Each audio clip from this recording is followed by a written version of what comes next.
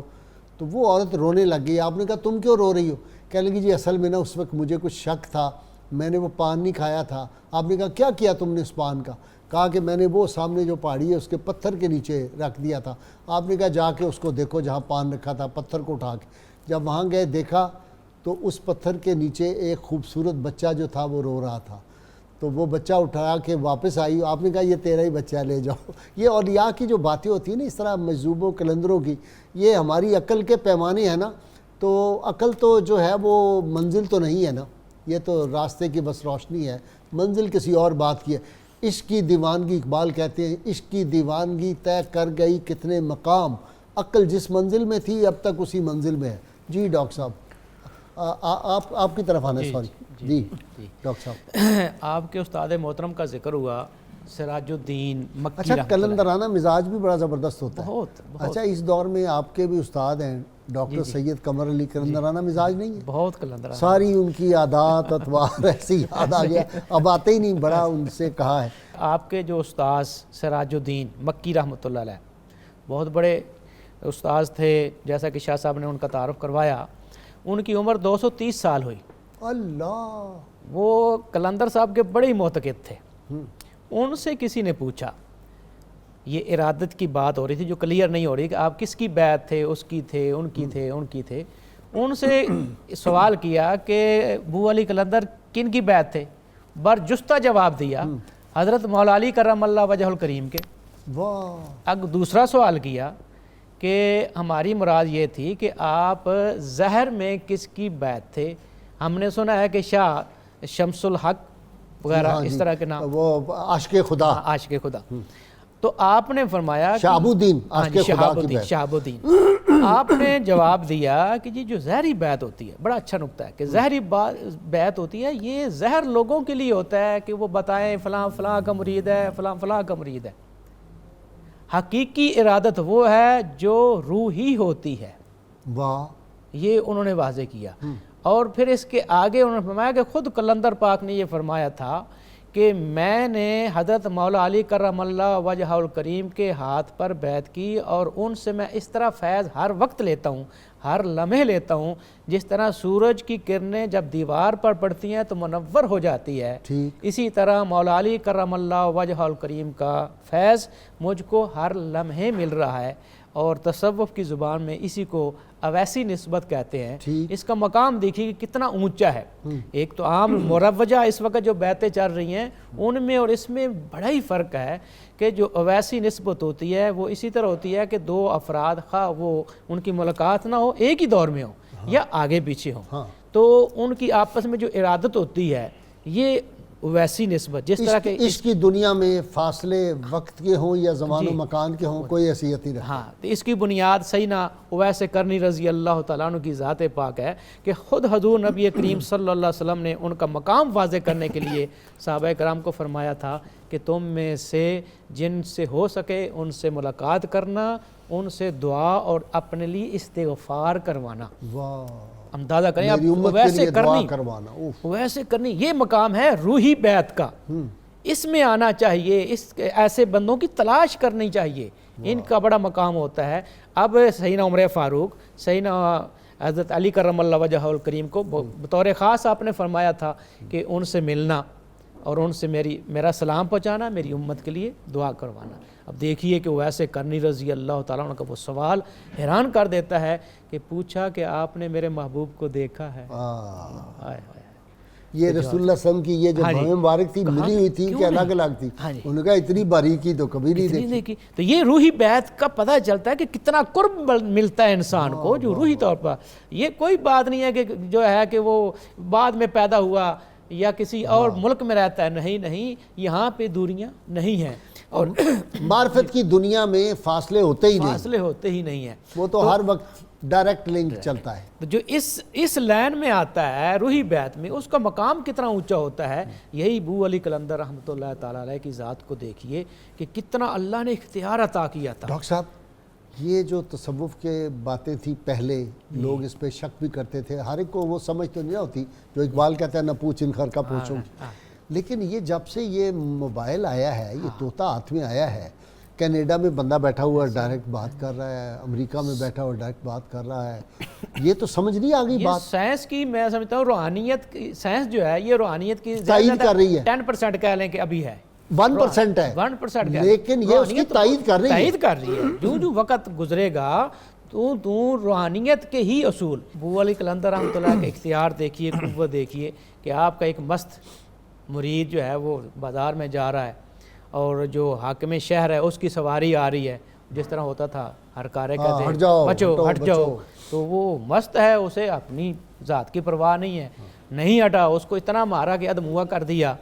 اس نے اپنے شیخ کی خدمت میں شکایت کی، آپ جلال میں آئے اور فوراً علاء الدین خلجی کو لکھا کہ اپنے اس حاکم کو عدل کے ساتھ اس کو سزا دو، معزول کر دو، ورنہ تمہاری حکومت ختم ہو جائے گی۔ یہ ہے اختیار قلندر۔ ہاں جی، ورنہ تو ملک پتہ نہیں کیا کسی اور کو ہم ملک عطا کر دیں گے، اقبال نے لکھا ہے اس پر۔ جی میرے ذہن میں اس وقت مصرع نہیں آ رہا۔ جب وہ خط پہنچا تو گھبرا گیا، ورنہ تو ملک بخشم پتہ نہیں کیا، کوئی اس طرح کے الفاظ ہیں کہ ہم کسی اور کو بخش دیں گے، یہ فرمایا تھا کسی اور کو بخش دیں گے۔ تو فوراً اس کو پا بزنجیر بلایا اور اس پہ جو ہے اس کو ایک تو سزا یہ دی کہ جس طرح اس کو مارا گیا درویش کو، اتنی سزا اس کو دی، اس کی نوکری ختم کی، آئندہ کے لیے اس کی تمام نسلوں کے لیے لکھ دیا کہ کوئی ملازمت نہیں ملے گی، جتنی جائیدادیں جاگیریں ان کے پاس تھیں وہ ساری ضبط کی، اور پھر پیغام بھیجا۔ تو اس وقت پھر آپ نے دعا دی کہ ہاں حاکم نے، بادشاہ نے عدل کے ساتھ فیصلہ کیا ہے، اللہ اس کی سلطنت کو قائم رکھے۔ اچھا جی، اس سے یہ بھی پتہ چلا اپنا صاحبزادہ صاحب کہ ادب بزرگان دین کا، اور سب سے بڑھ کے جس ہستی کا کائنات میں ادب ہے وہ تو ادب ہے جو ادب گاہی زیر آسماں ازر نازک تر نفس گم کردہ می آیت جنید و بائی، یا اس بارگاہ کا۔ اور ادب میں رسول اللہ صلی اللہ علیہ وسلم کی ناموس کے معاملے میں، حضور صلی اللہ علیہ وسلم کی ختم نبوت کے معاملے میں ذرا بال برابر گڑبڑ کی تو بندے کو ساری جو تحفظات ہے وہ ختم ہو جاتی ہے، اللہ کا عذاب آ جاتا ہے، برباد ہو جاتی ہے سلطنتیں، حکومتیں جاتی رہتی ہیں۔ بالکل ایسے ہی ہے۔ یہ تو دنیاوی قانون کے مطابق بھی دیکھا جائے تو مثال کے طور پہ اگر کوئی میرا دوست ہو اور اس کے ساتھ کوئی بد لحاظی کرے اور اس کے ساتھ بدتمیزی سے پیش آئے، تو اخلاقاً میرا یہ فرض بنتا ہے کہ میں اپنے دوست کی حمایت کروں اگر وہ حق پر ہے۔ تو یہ لوگ تو حق تعالیٰ کے دوست ہیں، الا ان اولیاء اللہ، یہ اللہ کے دوست ہیں، تو رب العالمین جل وعلا وہ بھی پڑھے جس حدیث وقت من عاد علی. جی بالکل، من عاد علی ولیًا فقد آذنتہ بالحرب. اب رب العالمین جل وعلا نے ان کا تعارف ہی اپنی طرف نسبت کر کے کروایا ہے. اولیاء اللہ، اللہ کے ولی، اللہ کے دوست، اللہ کے دوست، یہ حوالہ دے کر فرمایا. اب ولایت کے مقام پہ آئیں تو اس پر بھی میں تعریف تھوڑی سی اس کی کر دوں کہ ولی کہتے کس کو ہیں. ہمارے علماء کرام کا اس بات پر اور مشائخ کا اتفاق ہے، الولی هو العارف باللہ تعالی و صفاتہ حسب ما یمکن، المواظب علی الطاعات، المجتنب عن المعاصی، المعرض عن الانہماک فی اللذات والشہوات. ولی کی پہلی شرط یہ ہے کہ وہ عارف باللہ ہوگا، اللہ تبارک و تعالی جل وعلا کی صفات کا اپنی قوت اور طاقت کے مطابق وہ عارف ہوگا، معرفت رکھے گا، معرفت رکھتا ہوگا. اور پھر دوسری اس کی شرط یہ ہے کہ وہ ہمیشہ ہمیشہ نیکی کے کاموں پر مواظبت کرے گا، نیکی کے خلاف کام نہیں کرے گا، گناہ سے ہمیشہ اجتناب کرے گا. یہی وجہ ہے کہ ولایت کے اندر کبھی بھی جو اولیاء اللہ ہوتے ہیں یہ مال دولت کی حرص رکھتے ہی نہیں ہیں. حتیٰ کہ بادشاہ بھی اگر آ جائیں ان کے دروازے پر تو ان کو ٹھکرا دیتے ہیں. دیکھیں نا، نظام پاک رحمۃ اللہ علیہ اپنی خانقاہ میں موجود ہیں اور سلطان وقت آیا، اس نے اندر آنے کی اجازت چاہی تو باہر خادم موجود ہے تو اس نے جانے نہیں دیا، اس لیے کہ حضرت نظام پاک رحمۃ اللہ علیہ اس وقت عبادت میں مصروف ہیں، رب العالمین جل وعلا کی بندگی میں محو ہیں وہ. تو اس نے ایک کاغذ لیا اور اس پر لکھا، اس مصرے کا مفہوم یہ تھا کہ درویش کے دروازے پر دربان نہیں ہونا چاہیے. جس وقت وہ خط اندر گیا حضرت نظام پاک رحمۃ اللہ علیہ نے اس کو پڑھا تو اسی کاغذ کی پشت پہ آپ نے لکھا تھا ہونا چاہیے اس لیے تاکہ دنیا کا کوئی کتا جو ہے وہ درویش کے دروازے کے اندر داخل نہ ہو جائے. اس قدر سخت جملے آپ نے ارشاد فرمائے. اور یہ بھی آپ نے ارشاد فرمایا تھا کہ اگر بادشاہ وقت نظام کے ایک دروازے سے اندر داخل ہوگا تو میری خانقاہ کے 2 دروازے ہیں، میں دوسرے دروازے سے باہر چلا جاؤں گا. اور میرے آقا سب اولیاء کے سردار حضور غوث الثقلین رضی اللہ تعالیٰ عنہ کی بارگاہ میں جس وقت وہ بادشاہ وقت مستنجد باللہ نے اشرفیاں پیش کی تھیں تو آپ نے قبول کرنے سے انکار کیا، اور بعد میں جس وقت اس نے اصرار کیا تو آپ نے ارشاد فرمایا تھا، نچوڑا اس کو اور اس سے خون نکلا. کہا یوں لوگوں کے اوپر ظلم کر کے تم لوگوں کا لیا ہوا مال جو ہے وہ میری بارگاہ میں بطور خدمت کے پیش کرتے ہو. اگر مجھے اللہ تبارک و تعالی جل وعلا کی بارگاہ کا قدرت کا لحاظ نہ ہوتا اور تمہارے گناہوں پر پردہ ڈالنا مقصود نہ ہوتا تو میں اس کو اسی طرح چھوڑ دیتا حتیٰ کہ یہ خون تمہارے محلات کو بہا کر لے جاتا. اب یہ ولایت ہے، اولیاء اللہ کا یہ مقام ہے.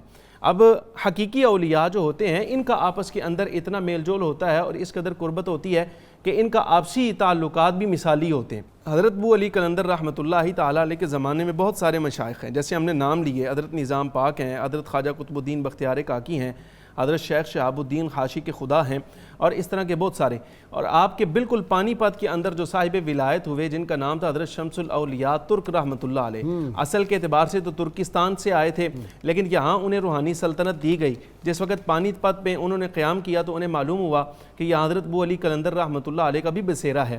تو ایک پیالے میں دودھ لیا، لبا لب اس کو بھر کے تو خادم سے کہا کہ ہمارے برادر عزیز حضرت ابو علی قلندر رحمۃ اللہ علیہ کو پیش کرنا اور ہمارا سلام بھی ان کو پیش کرنا. یہ 7 جملے کہے، میرا سلام کہنا اور سلام کہنے کے بعد یہ پیالہ ان کو پیش کرنا. جس وقت خادم نے وہ پیالہ حضرت ابو علی قلندر رحمۃ اللہ علیہ کی خدمت میں پیش کیا تو آپ نے سامنے رکھ کر ایک گلاب کا پھول اس میں ڈالا اور سلام کا جواب دے کر کہا کہ جا کے حضرت شمس الاولیاء ترک رحمۃ اللہ علیہ کے سپرد کرنا اور ان کو پیش کر دینا. یہ جس وقت وہ پیالہ واپس سامنے رکھا گیا تو آپ نے خاموشی اختیار فرمائی بلکہ تبسم فرمایا، آپ خوش ہوئے. تو خادم نے اس کی وجہ پوچھی تو فرمایا دراصل ہم نے وہ پیالہ جو دودھ سے لبا لب بھر کے بھیجا تھا وہ اس بات کی طرف اشارہ تھا کہ پانی پت کی روحانی ولایت اللہ تبارک و تعالیٰ کے حکم سے مجھے عطا ہوئی ہے اور آپ مہربانی کر کے یہاں سے تشریف لے جائیں، آپ کا یہاں کوئی حصہ نہیں. تو ادھر حضرت ابو علی قلندر رحمۃ اللہ علیہ نے جو پھول ڈال کر بھیجا ہے وہ دراصل ہمیں اس بات کا جواب دیا کہ جس طرح اس پھول کے دودھ کے پیالے ہونے سے اس پیالے کو کوئی فرق نہیں پڑتا، آپ بے فکر رہیں، ہمارے پانی پت میں ہوتے ہوئے آپ کی روحانی سلطنت کے اندر کسی قسم کا کوئی فرق نہیں آئے گا. تو یہی وجہ ہے، آپ سے بھی پوچھا گیا کہ آپ نے ایسا کیوں کیا، حضرت ابو علی قلندر رحمۃ اللہ علیہ نے بھی یہی جواب دیا. لیکن بعد میں مراسم پھر ایسے قریبی ہوئے، تعلقات ایسے بنے کہ محبت ایسی خاص پیدا ہو گئی. شمس الاولیاء ترک رحمۃ اللہ علیہ کو تعارف کروانا ہو تو آپ حضرت ابو علی قلندر رحمۃ اللہ علیہ کا نام لیجئے، اور اگر حضرت ابو علی قلندر رحمۃ اللہ علیہ کا تعارف کروانا ہو تو حضرت شمس الاولیاء ترک رحمۃ اللہ علیہ کا نام لینا پڑے. اچھا جی ڈاکٹر صاحب، مخدوم جلال الدین رحمۃ اللہ علیہ آپ کے بیعت ہوئے، بڑا عجیب واقعہ ہے. کہتے ہیں کہ میں گزر رہا تھا اور حضرت ابو علی شاہ قلندر پانی پتی رحمۃ اللہ علیہ جو تھے وہ کھیل رہے تھے شیروں سے. تو 5 شیر تھے، تو وہ شیروں سے کھیل رہے تھے، یہ بڑے حیران ہوئے کہ شیروں کے ساتھ کھیل رہے ہیں، شیر آپس میں کھیل رہے ہیں، یہ بڑا خوش ہو رہے تھے فلاں. تو آپ کی خدمت میں گئے، پہلے اتنا نہیں توجہ تھی، تو کہنے لگے حضرت یہ شیروں سے کھیل رہے ہیں. کہنے لگے 4 شیر تم نے دیکھے، 5ویں ہم خود ہی ہیں. جی. اور وہ بیعت ہو گئے، پاؤں میں گر گئے اور پھر عقیدت مند ہوئے، اور پھر بعد میں ان کو خلافت ملی. یہ اقتباس الانوار کتاب ہے تصوف کی بڑی مستند. تو محمد اکرم قدوسی وہ اس میں سلسلہ کلندریہ کے بارے میں لکھتے ہیں کہ اکثر ابدال سلسلہ کلندریہ سے ہوتے ہیں. ابدال کا بنیادی طور پر معنی بھی یہی ہوتا ہے کہ نقل مکانی کرنا اور شکلیں بدل لینا. تو حضرت بولی قلندر رحمۃ اللہ علیہ کی شیر کی شکل بن کے بیٹھنا باقاعدہ ثابت ہے. تو یہ اس سے اندازہ لگے کہ ان کے باطن کے اندر شیروں والی صفات ہے، اور شیروں کے اندر جو ایک خصلتیں ہیں، کمال غیرت، حمیت اور پھر شہنشاہت. تو آپ بھی اولیاء کے اندر اس انوکھی ڈھب کے بندے ہیں. آپ جب اپنی کیفیت بیان کرتے ہیں تو ذرا میں 2 اشعار ان کے بھی پڑھوں تبرکاً. شرف حسن ازل بینی بچشم جان و دل ہر دم. بھئی ہماری ہر وقت شرف اپنا نام لے کر کہتے ہیں کہ اے شرف یعنی شرف الدین، ہماری تو ہر وقت نظر حسن ازل پر ہے، لیکن یہ حسن ازل کا جلوہ ہم اپنی جان و دل سے دیکھتے ہیں. پھر کہتے ہیں کہ ایان در جلوت جانہا، جب ہم اپنی جان اور روح میں نگاہ مارتے ہیں تو جلوت میں بھی ہم بیٹھے ہوں تب بھی ہم اللہ کے حسن ازلی کا جلوہ عیاں دیکھتے ہیں. یعنی یہ جلوت میں بیٹھے ہوں، خلوت میں بیٹھے ہوں، نہان در خلوت دلہا، اور جب ہم دل کی حدود میں بیٹھے ہوں اور ادھر توجہ ہے تو وہاں بھی حق کا جلوہ نظر آتا ہے. سبحان اللہ. تو غازی صاحب جن کو محبت ذاتی اور محبت حقیقی مل جاتی ہے تو پھر ما سوی اللہ سے توجہ ان کی ہٹ جاتی ہے. یہ اس کا تقاضا ہوتا ہے. پھر ایک اولیاء کی اپنی فطرت ہوتی ہے. بعض تمام مراتب اولیاء پر فائز ہونے کے بعد حسب مراتب نیچے دنیا اور آخرت یا مجاز و حقیقت کا فرق ملحوظ رکھتے ہیں، لیکن قلندر کو اس جگہ سے ہٹا دیا جاتا ہے. وہ ایسا مست الست ہو جاتا ہے، مجاز اور حقیقت ایک ہی بن جاتی ہے. مجاز اور حقیقت اس کی بن جاتی ہے. پھر خود کہتے ہیں از خمار زہد و تقوی سر مرا باشد ہی. کہتے ہیں کہ یہ جو زہد اور تقوی کا تم ایک لباس بنا لیتے ہو، اس سے میں نے اپنے آپ کو خالی رکھا ہوا ہے. یہاں سے بعض اوقات ان زہد و تقوی کی مذمت بھی مقصود ہوتی تھی جس کی وجہ سے لوگ نمود و نمائش کرتے ہیں. ڈاکٹر صاحب آپ کو سحری کرانی ہے، سحری قریب ہے اور بہت مختصر. ناظرین کرام بہت مختصر سا وقفہ ہوگا، مہمانوں کو سحری کروا لیں اور انشاءاللہ ہمارے ساتھ رہیے گا. ابھی بہت خوبصورت بڑے واقعات، آپ کی کرامات، ابھی اور گفتگو ہونی ہے. آپ نے ہمارے ساتھ رہنا ہے. بہت شکریہ.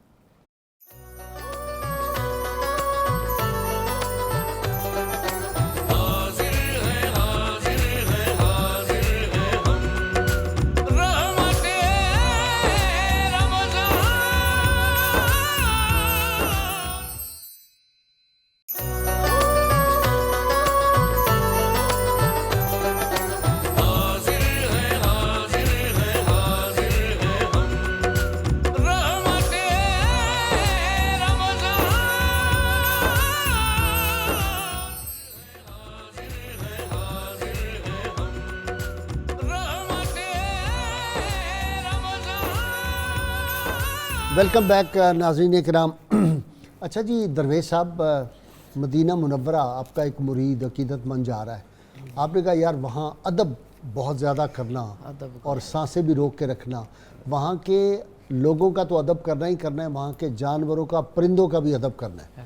وہ کہیں بازار میں باہر نکلا، دیکھا تو ایک کتا بھاگتا ہوا آ رہا تھا. اس نے ایک پتھر اٹھایا اور اس کتے کو مارا. وہ اپنا عمرہ کیا، واپس آ گیا. جب واپس آیا تو آپ نے یہ اپنا بازو باندھا ہوا تھا. اسے کہا حضرت کیا ہوا، یہ زخمی کیسے ہوا؟ چلے یار تمہیں کہا تو تھا وہاں جانا تو دھیان کرنا جانوروں کا، بھی تم نے پتھر مارا، یہ ہمارا بازو زخمی کر دیا، یہ کیا بات ہے؟ میری سمجھ سے باہر ہے یہ بات۔ ڈاکٹر صاحب جو فرما رہے تھے کہ قلندر جو ہوتا ہے اس کو تجسد ارواح، اچھا یہ بھی اس کو اختیار ہوتا ہے۔ ٹھیک، یہی وجہ ہے کہ ایک اہم مسئلہ عوام میں چھڑتا ہے کہ جی وہ نماز نہیں پڑھتے تھے، وہ یہ عمل نہیں کرتے تھے، وہ یہ نہیں کرتے تھے۔ عام لوگ کہتے تھے جب نماز معاف ہو گئی، معاف کسی کو نہیں ہوتی۔ حاجی وارث علی شاہ صاحب ہاں جی، رحمۃ اللہ علیہ کسی کے کو بارے نہیں میں۔ ہوتا۔ یہ ہوتا یہ ہے کہ جو اس طرح کے کامل اولیاء ہوتے ہیں وہ ایک مقام پر کسی حالت میں ہوتے ہیں، اسی وقت میں کسی اور مقام پہ ہوتے ہیں، اسی وقت میں کسی اور مقام پر ہوتے ہیں، جس طرح اور کسی اور حالت میں ہوتے ہاں ہیں، کسی اور حالت میں، جس وہ طرح کعبہ شریف میں نماز پڑھ رہے ہوتے ہیں۔ سیدنا غوث العظم رضی اللہ تعالیٰ نے 72 مریدین کے گھر میں افطاری کی اور خانقاہ سے غائب بھی نہیں ہوئے۔ اسی طرح یہ جو قلندر ہوتے ہیں یہ ایک طرف تو فرائض ادا کر رہے ہوتے ہیں، دوسری طرف مجلس میں بیٹھے ہوتے ہیں، وہاں کے لوگ سمجھتے ہیں کہ اس نے نماز نہیں پڑھی جبکہ وہ پڑھ رہے ہوتے ہیں۔ تو یہ بات ہے۔ اسی طرح کسی بھی جانور کی شکل اختیار کرنا ان کے لیے مشکل نہیں ہوتا۔ ایک مرتبہ ابو علی قلندر رحمۃ اللہ علیہ اسی طرح سیاحت کرتے کرتے ایک پہاڑ پر چلے گئے، وہاں ایک جوگی دیکھا۔ وہ جوگی دیکھ کر حیران ہوا اور کہتا ہے کہ آپ یہاں پہ آ گئے ہیں؟ تو آپ نے فرمایا کیا ہوا؟ کہا کہ یہ تو جگہ جو ہے یہ تو شیروں کی اماج گاہ ہے، درندے ہیں، یہاں تو وہ کسی کو زندہ نہیں چھوڑتے۔ آپ نے فرمایا تجھ کو کیسے بخشا ہوا ہے؟ وہ کہتا ہے کہ میرے طرف جب کوئی آتا ہے شیر تو مجھے تو پرواز کی قوت حاصل ہے، میں اڑ جاتا ہوں، اوپر اڑ جاتا ہوں۔ آپ نے اتنی میں ایک شیر ببر دیکھا کہ آ رہا ہے، وہ اس نے تو اڑنا شروع کر دیا، لیکن ابو علی قلندر رحمۃ اللہ جہاں بیٹھے تھے وہ شیر آتا ہے، ادب سے سلام عرض کرتا ہے، سر جھکا کے سامنے بیٹھ جاتا ہے۔ ادھر کیا حال ہوتا ہے جوگی کا کہ ابو علی قلندر اس کے پیچھے پیچھے ہیں، ساتھ غول ہے شیروں کا، ایک نہیں دو نہیں، پورا غول ہے شیروں کا۔ اچھا، اس کا پیچھا کر رہے، گھبرایا، پھر جب نیچے آ کے بیٹھا تو دیکھا اسی چٹان پہ ابو علی قلندر بیٹھے ہوئے ہیں، تو حیران رہ جاتا ہے، قدموں میں گرتا ہے اور کلمہ پڑھ کے مسلمان ہوتا ہے۔ تو قلندر کے اندر یہ خوبی ہے کہ ایک وقت میں کئی مقامات میں پہنچنا، کئی شکلیں اختیار کرنا، یہ قوت تھی۔ اور اسی طرح ہر ایک چیز کی زبان جاننا، یہ ابو علی قلندر رحمۃ اللہ کو اعزاز حاصل تھا۔ ایک شیخ جمال الدین پانی پتی بڑے خوبصورت تھے جوان، ان سے آپ کو بڑی انس تھا، محبت تھی، تو ان کو ملنے جایا کرتے تھے، کیونکہ جو قلندر ہوتا ہے یہ حسن ازلی کا مشاہدہ کرنے کے لیے چیزوں کا مشاہدہ کرتا ہے۔ تو ایک دن ملنے گئے تو پتہ چلا کہ وہ تو اپنی زمینوں پہ گئے ہیں، آپ بھی اپنے گھوڑے پر ادھر ہی سوار چلے گئے۔ جب انہوں نے دیکھا تو دوڑے ہوئے آئے، اپنی گود میں غلہ لیے ہوئے تو حاضر ہوئے۔ آپ نے فرمایا کہ یہ تم کیا کر رہے ہو؟ تو جمال الدین شیخ کہتے ہیں کہ میں آپ کے گھوڑے کو غلہ پیش کرنا چاہتا ہوں، دانہ دینا چاہتا ہوں۔ تو آپ نے فرمایا بھائی پہلے گھوڑے سے پوچھ لے کھانا چاہتا ہے کہ نہیں۔ دیکھیے کہ یہ ہوتا ہے اولیاء کا اختیار۔ تو انہوں نے جب بات کی گھوڑے کے منہ کی طرف منہ کر کے تو اس نے جواب دیا کہ میں بھوکا نہیں ہوں۔ تو اس وقت ابو علی قلندر رحمۃ اللہ نے فرمایا کہ جتنے تیری گود اس میں جھولی میں دانے ہیں، میں نے اللہ سے دعا کی ہے اللہ تعالیٰ تجھے اتنی ہی اولاد عطا کرے گا۔ اختیار دیکھیں، اتنی ہی اولاد عطا کرے گا۔ تو جو قلندر ہوتا ہے اس کی ماضی پہ بھی نظر، حال پہ بھی نظر، مستقبل پہ بھی نظر ہوتی ہے۔ اسی طرح ایک دریا کے کنارے بیٹھے، میں ذرا وقت چونکہ ہمارے پاس کم ہے تو جناب شیر نہیں ادا جی گا صاحب، کیا سناؤں؟ نعت رسول مقبول حضور صلی اللہ علیہ وآلہ وسلم، اے ختم رسول مکی مدنی، کونین میں تم سا کوئی نہیں۔ بسم اللہ۔